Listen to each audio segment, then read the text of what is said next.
Be the same. Oh, tell me the word in a dream that's divine.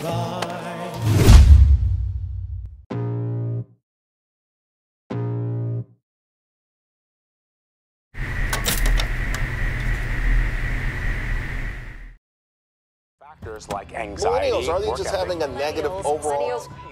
the burnout generation with the stress caused. Hutang negara yang mencapai 1 triliun dolar atau sekitar 15,9 kuadriliun rupiah sangat berdampak besar bagi para pekerja. Buktinya tindak kejahatan semakin merajalela karena sebagian besar dari generasi milenial melakukan aksi perampokan.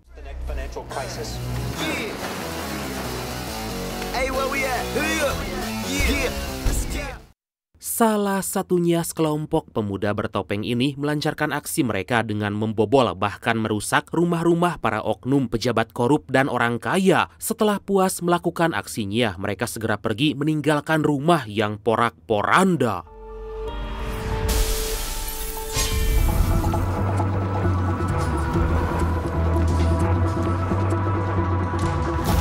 Dan inilah Echo Boomers.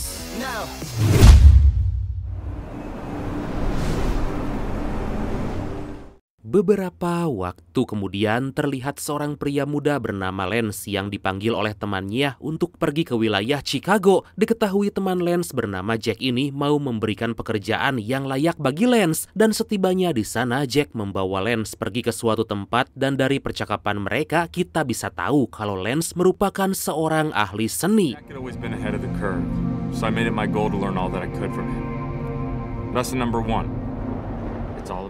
Singkat cerita, di kediaman Jack, Lance diberi aturan nomor 1 yaitu kenali siapapun agar Lance bisa berbaur dengan teman-teman Jack. Teman Jack sendiri terdiri dari cewek manis bernama Ellie, si kribo bernama Stuart, adik Stuart yaitu Chandler, dan pacar Ellie yang bernama Elish. Di atas meja poker, Elish menanyakan apakah benar Lance akan bergabung dengan mereka esok hari, dan di sana Lance yang merasa ada hal yang gak beres pun seketika terdiam melihat ke arah Jack.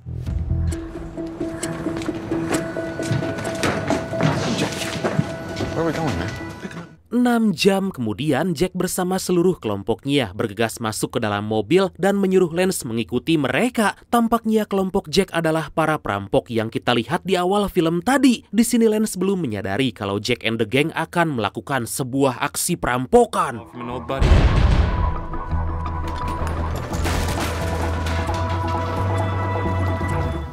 Hingga setibanya mereka di lokasi target, Jack bersama yang lain langsung melancarkan aksi mereka. Perbuatan kelompok Jack sangat membuat Lance bingung karena mereka sebebas mungkin menghancurkan barang milik orang lain. Bukan hanya itu aja, mereka juga menggondol semua harta benda termasuk lukisan mahal dari rumah itu.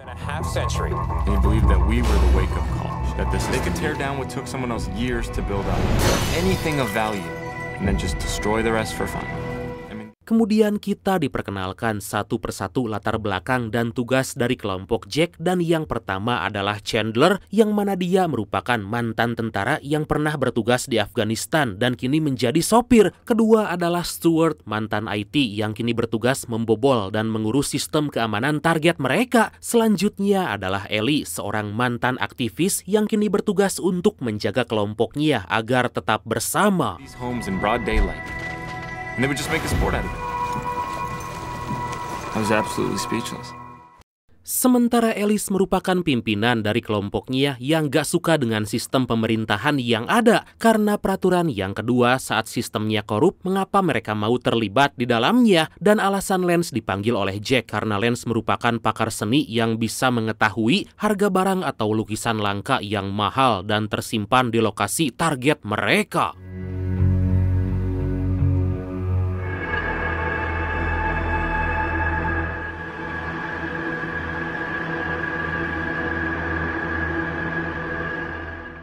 Setelah berhasil melaksanakan tugasnya, kelompok Jack pun membawa hasil rampokan mereka untuk diserahkan pada seorang penadah bernama Mel Donnelly. Dan dari sinilah para perampok itu mendapatkan uang karena hampir semua yang mereka curi adalah barang pesanan dari Mel yang sebelumnya diberikan pada Elish.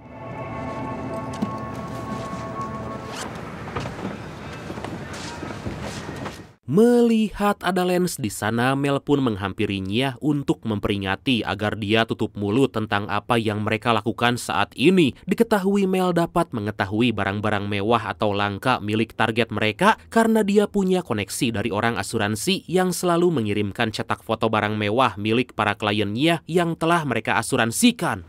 Mel had a place to sell everything, and he paid extremely well.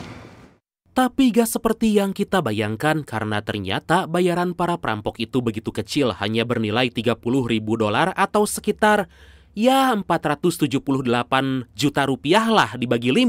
Atas hal itu, Alice bersama kelompoknya kerap kali protes pada Mel karena dia terlalu mengambil untung besar. Bullshit. Fucking piece of shit.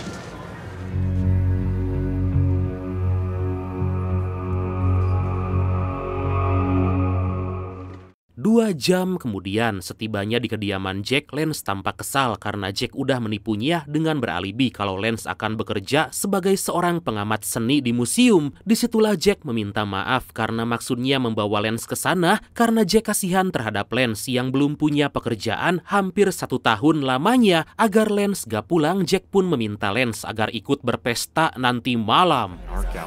To make as much as what Jack had offered me after the first, taking me 3 weeks and 2 days working those 12-hour shifts.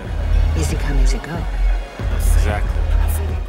Lance yang udah lama gak merasakan kehidupan malam kemudian ikut bersama Jack and the Gang ke sebuah klub malam. Di sanalah Alice yang tahu masalah dari Lance mencoba untuk menenangkan pria itu. Alice juga berhasil meyakinkan Lance kalau mereka mencuri dari para oknum pemerintah atau pejabat korup. Dan semua itu tampaknya berhasil membuat Lance mengurungkan niatnya untuk pulang.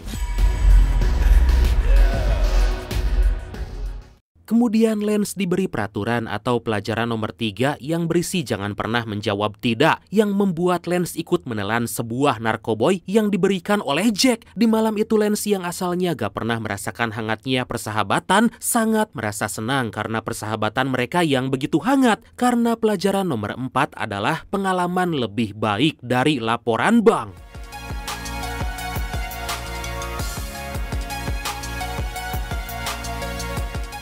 Beberapa waktu kemudian sebelum beraksi, kelompok Jack melancarkan tugas mereka masing-masing, dimulai dari mengganti stiker yang tertempel di mobil truk yang akan mereka pakai, memasang plat nomor yang mereka ambil dari plat nomor mobil orang lain yang terparkir. Mereka juga menyewa sebuah mobil mewah untuk memata-matai rumah target mereka. Dan yang terakhir, mereka membagikan topeng yang akan mereka gunakan sebagai tanda lebih baik mati daripada harus bergabung dengan sistem pemerintahan yang bobrok. You go for the furniture, pictures, Dad's golf trophies, Mommy's wine set. Everyone had their own.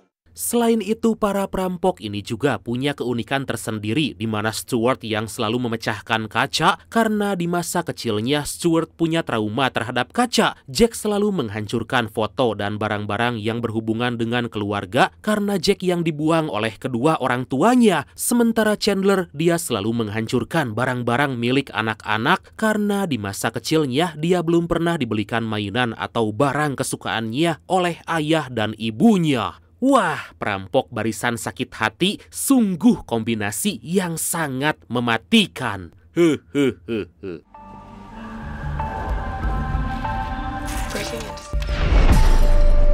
this is life.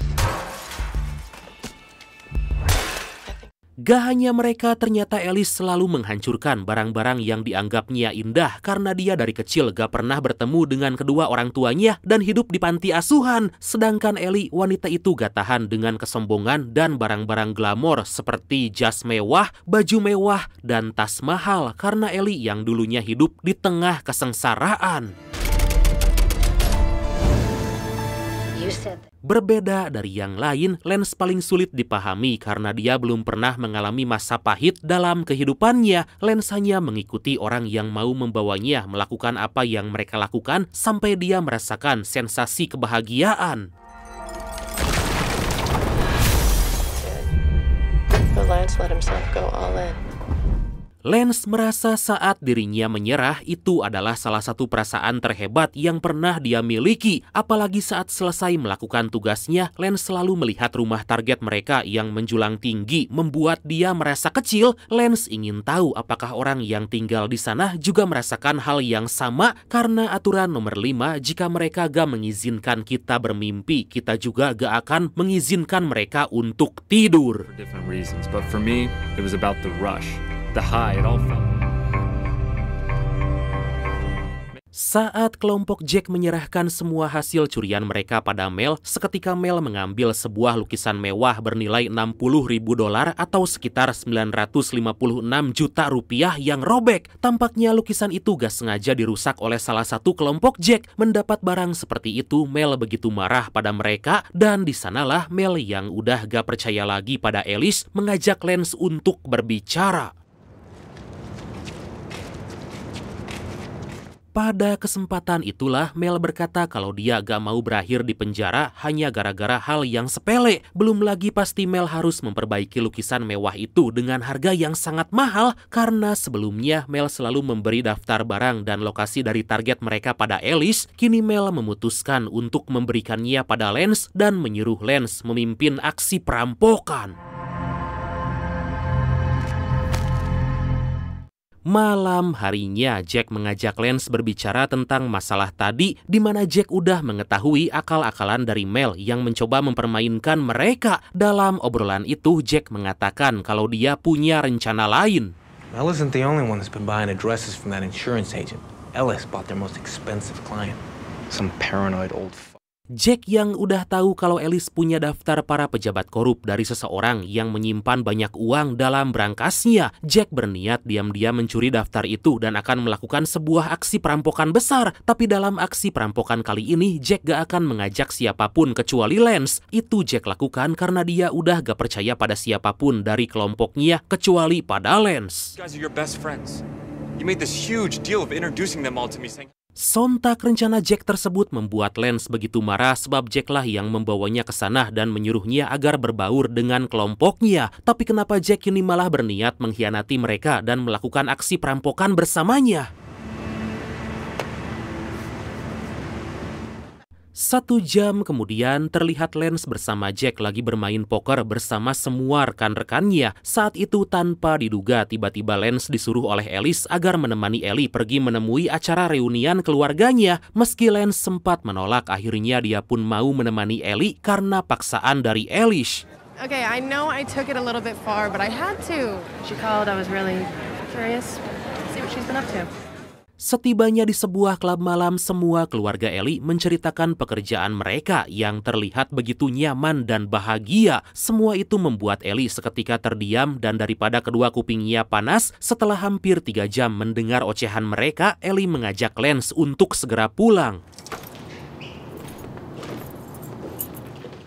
Tanpa diduga di apartemen Ellie, Lance dikagetkan dengan kehadiran Alice yang udah ada di sana menunggunya. Saat Ellie membersihkan badannya, Alice meminta Lance agar duduk dan memperingati Lance agar dia menuruti perintahnya. Hal itu dikarenakan Alice ingin tetap menjadi pemimpin kelompok mereka bagaimanapun caranya. Itu semua menandakan peraturan nomor 6, yaitu hanya ada garis tipis antara teman dan musuh yang memisahkanmu.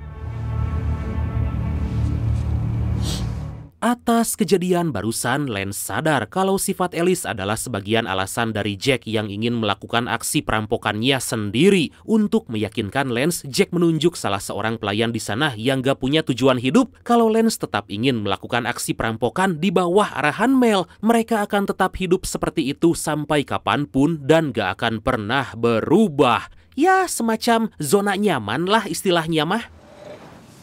This suit was crafted in Florence, Italy. Suatu hari setelah acara makan mereka selesai, Jack membawa Lance membeli sebuah jas mewah seharga $6.000 atau sekitar 95 juta rupiah yang sangat Lance inginkan. Itu menandakan peraturan nomor 7 yang berisi sesuatu yang terbaik dalam hidup itu mahal. Di waktu yang sama, Ellie berkata pada Alice kalau dia udah muak melakukan aksinya dan ingin segera berhenti merampok. Di situ Alice yang sangat menyukai Ellie gak mau kekasihnya itu keluar, meminta Ellie agar terus menemaninya hingga kapanpun.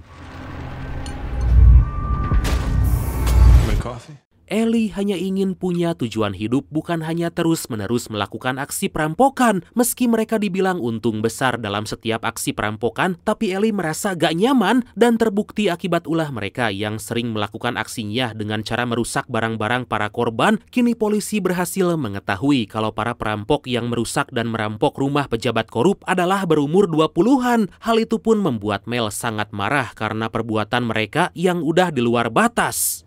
The suspects are believed to be in the age range of 18 to 20. Sejak saat itu, Mel gak mau lagi memberikan daftar nama para pejabat korup pada mereka dan menyuruh mereka agar mencari targetnya sendiri. Seperti dugaan Jack, Alice punya daftar orang-orang kaya yang menyimpan uang di rumahnya. Dan dugaannya mereka akan datang ke sebuah acara amal yang sebentar lagi digelar.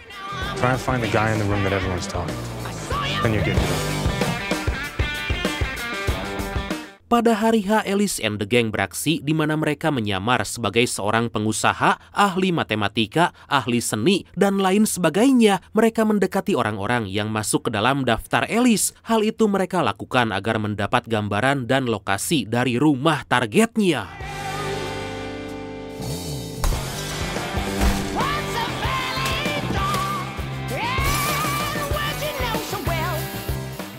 Secara mengejutkan, satu persatu dari rumah para pengusaha dan pejabat korup itu berhasil mereka masuki dan jarah. Dengan aktivitas mereka kali ini, tampaknya kelompok Alice begitu bersemangat karena mereka beraksi lebih edun dari biasanya.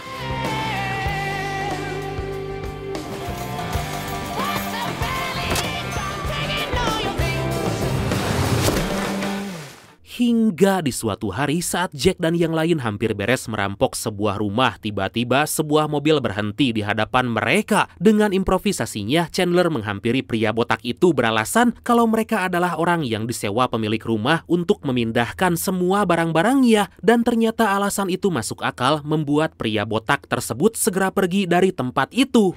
Backup plan, but if anything, it just encouraged him. Despite some close calls, our plan was working great. Mel pun tampak kagum dengan aksi mereka, tapi Mel yang kemudian mendapat kabar kalau tadi ada orang yang memergoki mereka seketika memarahi Chandler karena dia bertindak semaunya. Padahal di balik itu semua Chandler melakukannya agar aksi perampokan mereka gak sampai ketahuan.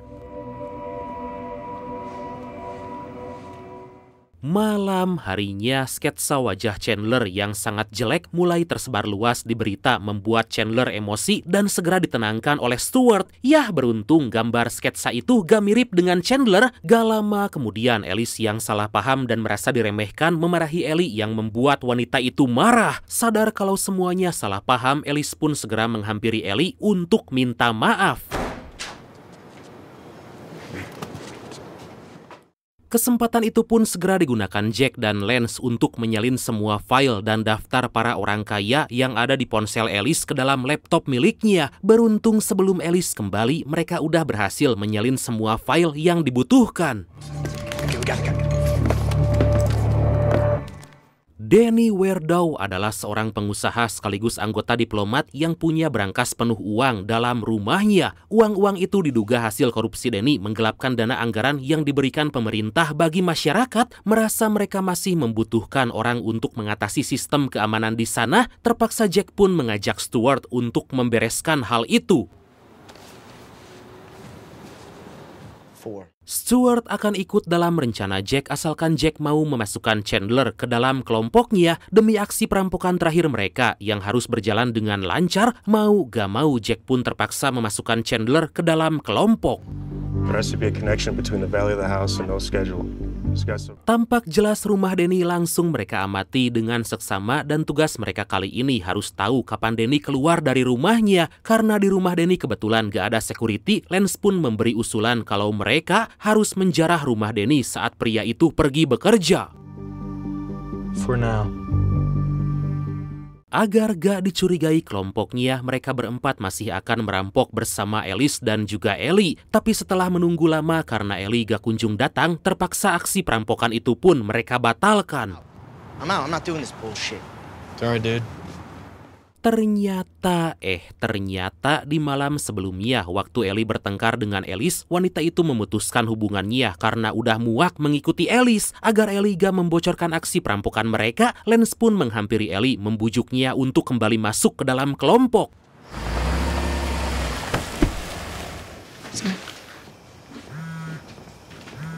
Akhirnya atas bujukan dari Lance, Ellie pun mau bergabung kembali masuk ke dalam kelompok meski di lubuk hatinya yang terdalam sebenarnya Ellie ingin keluar dari mereka. Tapi malam itu tiba-tiba Alice bersama yang lain dipanggil Mel agar berkumpul di suatu tempat.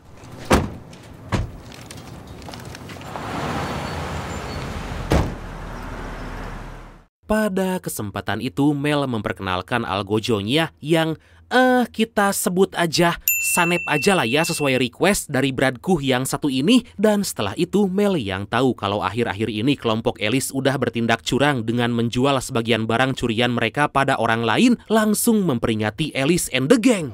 And for me too, because since I don't get the addresses anymore.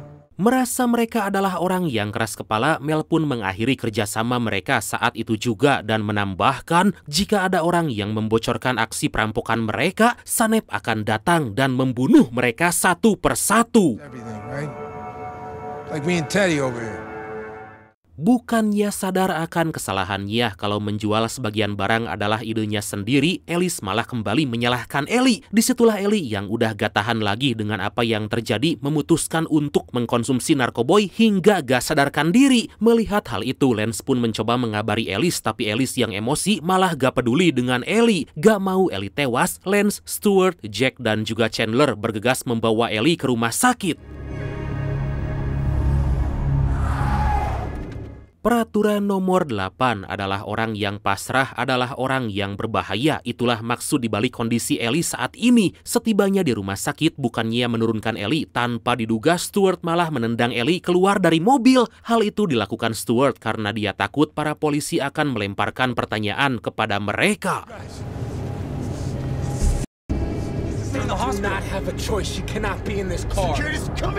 Merasa tindakan Stuart keterlaluan, Lance pun segera turun dari mobil meminta bantuan petugas rumah sakit agar menolong Ellie. Saat Lance akan kembali masuk ke dalam mobil, tanpa diduga kelompoknya malah pergi meninggalkan Lance.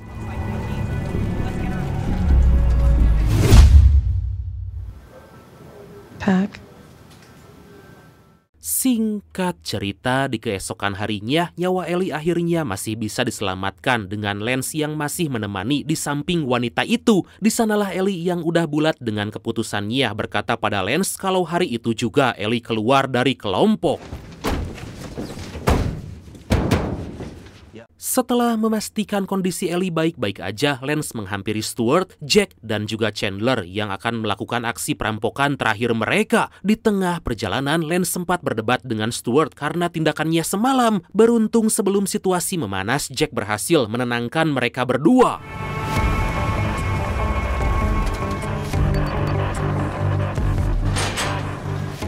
Beberapa waktu kemudian, Jack and the gang akhirnya tiba di depan rumah Danny dan bergegas untuk masuk membuka pintunya. Tapi secara mengejutkan, Stuart mendapati kalau rumah itu gak dikunci sama sekali.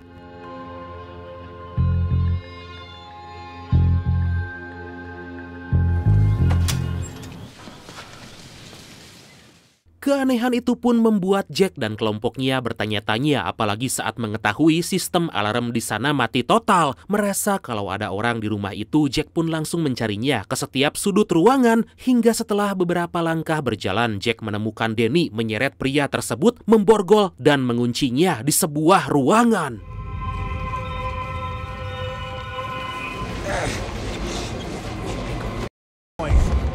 Dengan kode berangkas yang mereka dapatkan, Jack, Stuart, Lance, dan juga Chandler bergegas mengumpulkan semua uang yang sangat banyak ke dalam beberapa kantong yang mereka bawa. Satu persatu kantong uang itu kemudian mereka masukkan ke dalam mobil. Wow! Oh, tell me the words.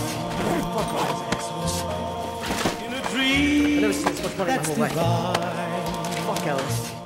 Hingga di suatu momen secara gak diduga, Lance yang teringat dengan perbuatan Stuart semalam terhadap Ellie nekat mengunci Stuart dan juga Chandler dalam berangkas dan membunyikan alarm keamanan.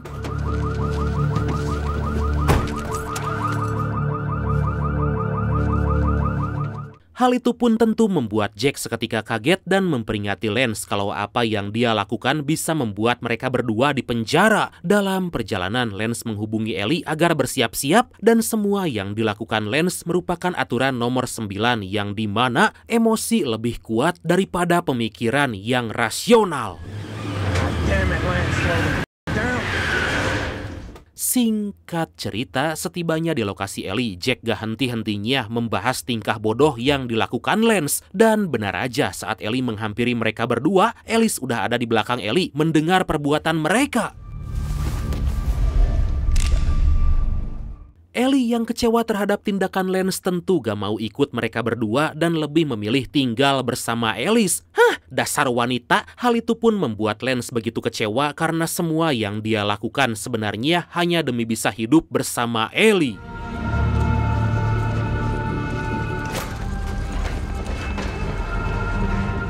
Daripada hidup dalam penjara, Alice bergegas mengambil uang simpanannya untuk pergi jauh ke luar negeri. 3 hari kemudian, satu persatu dari Mel dan juga Ellie ditangkap setelah para polisi mendapat keterangan dari Stuart dan juga Chandler.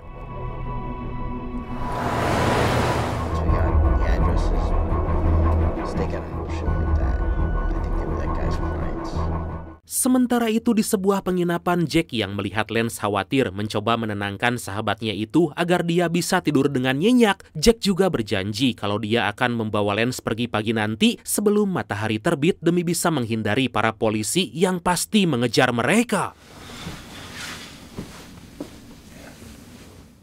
Akhirnya Lance pun tertidur dengan nyenyak dan terbangun di keesokan harinya. Tapi saat Lance keluar dari dalam motel, Lance mendapati kalau Jack telah kabur dan meninggalkan dirinya sendirian. Jack melakukan hal itu karena dia yang awalnya percaya pada Lance menjadi takut karena Lance nekat.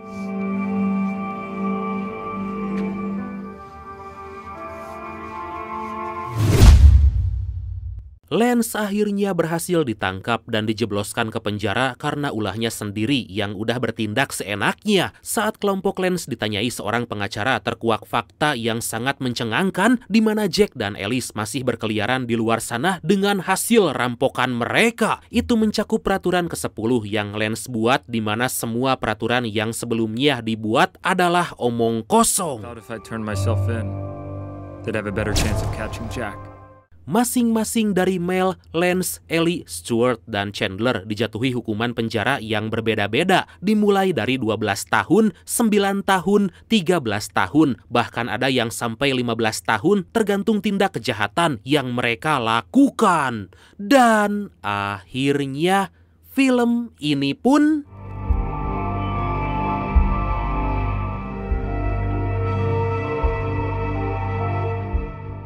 tamat. Yah, begitulah. Makanya jangan terlalu percaya sama orang lain. Karena sekarang tuh lagi musim teman makan teman, Brad. Wah, udah gak aneh sekarang mah kayak gituan teh. Oke lah, daripada ngegibah gak jelas, mending kita tisam. Titip salam. Dan tisam yang pertama datang dari Fauzan Misri. Haha, mantap banget filmnya, Bradku. BTW tisam ya, Bradku, dari aku. Walaupun jarang komen, tapi selalu nonton santuy movie yang terbaik. Wah, terima kasih banyak, Bradku. Sehat selalu dan lancar rezekinya ya. Amin. Dan yang selanjutnya datang dari Karut Molek. Tisam, Bradku, kepada orang yang tengah makan, semoga kenyang ya. Oh iya, BTW katanya kalian suka sambil makan gitu ya kalau nonton. Oke deh, buat yang lagi makan, semoga kenyang dan makanannya menjadi berkah, oke? Dan yang selanjutnya datang dari Rokika. Tisam, Bradku, buat Bradku semua sehat dan sukses selalu ya. Amin. Doa yang sama untuk Bradku dan keluarga. Oke, Bradku, makasih banyak ya udah nonton sampai akhir. Seperti biasa, mohon maaf karena masih banyak kekurangan. Semoga kalian dan keluarga sehat selalu. Salam sukses, salam santuy, dan See you next time. Bye-bye.